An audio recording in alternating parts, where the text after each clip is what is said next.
Bonjour tout le monde, j'espère que vous allez bien. Je vous retrouve aujourd'hui pour une nouvelle vidéo sur le zéro déchet. Si vous avez vu mes précédentes vidéos, vous devez savoir que je débute dans cette démarche, mais j'ai déjà mis en place certaines choses et je voulais donc vous partager mes conseils pour vous permettre de moins gaspiller. La toute première chose et la plus importante selon moi pour moins gaspiller, c'est de planifier mes repas à l'avance. Je planifie tous mes repas pour la semaine et je fais la liste de courses en fonction. De 1, ça vous permettra de faire des économies parce que vous n'achèterez que ce dont vous avez besoin. De 2, ça vous permettra normalement de moins gaspiller puisque vous n'aurez acheté que ce dont vous aviez besoin. Ensuite, par rapport aux courses, justement, il m'arrive d'acheter en vrac. Donc ça, je vous en avais déjà parlé dans mes précédentes vidéos que je vous laisserai ici en haut. J'achète certains produits en vrac, notamment quand je sais qu'il ne me faut qu'une petite quantité pour une recette par exemple. Imaginons je n'ai besoin que de 200 grammes d'un produit, et bien ça va m'embêter d'acheter 1 kg par exemple parce que je sais que je vais galérer à consommer les 800 grammes restants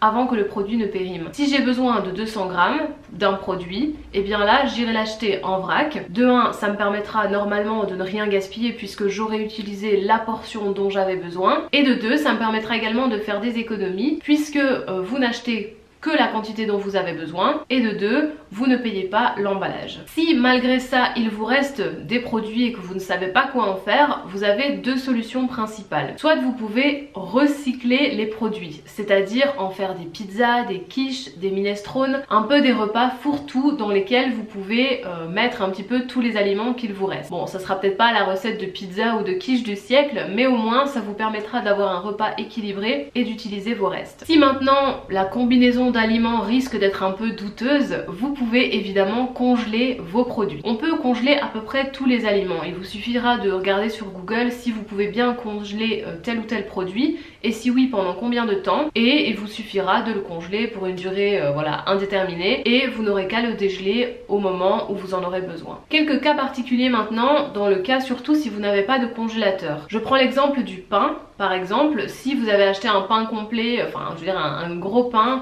et que au bout de 2-3 jours le pain commence à sécher et que vous n'arrivez pas au bout du pain, vous pouvez bien sûr le congeler encore une fois, mais si vous n'avez pas de congélateur, vous pouvez le faire griller par exemple. Le faire griller vous permettra de ne pas sentir à quel point il est déjà un peu sec, et vous pouvez également le tremper dans la soupe ou le tremper dans votre café le matin si vous êtes du genre à tremper vos tartines. Le faire tremper vous permettra de plus en apprécier le goût parce que vous ne ressentirez pas le côté sec du pain. Si vous avez des fruits trop mûrs par exemple et que vous n'aimez pas trop les manger tels quels, vous pouvez évidemment les mettre dans des smoothies, les mettre dans des desserts, des préparations quelconques, en faire des coulis par exemple. De cette façon vous ne serez pas obligé de le manger tel quel, et dans les préparations eh bien on ressentira moins que le fruit est déjà fort mûr. Évidemment je ne vous dis pas de manger des produits qui ne sont plus frais, hein. Si vous avez des produits qui commencent à être vraiment trop limites, qui commencent à pourrir ou bien qui ont une odeur un petit peu douteuse,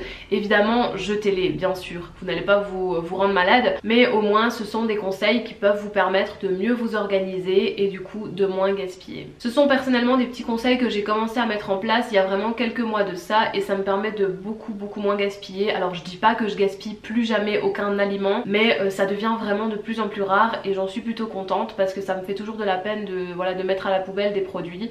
Donc voilà, j'utilise vraiment le congélateur, j'utilise mon grille-pain pour vraiment voilà, réutiliser mes produits même s'ils ne sont plus forcément super frais. C'est une bonne tactique pour mieux s'organiser par rapport à tout ça. N'hésitez pas vous aussi à me donner vos conseils si vous en avez d'autres auxquels je n'aurais pas forcément pensé, ça m'aiderait et ça en aiderait peut-être d'autres également. C'est tout pour cette vidéo, j'espère qu'elle vous aura plu. N'hésitez pas à me dire ce que vous en avez pensé dans les commentaires, n'hésitez pas non plus à vous abonner si ce n'est pas encore fait. Moi je vous retrouve très bientôt dans une prochaine vidéo.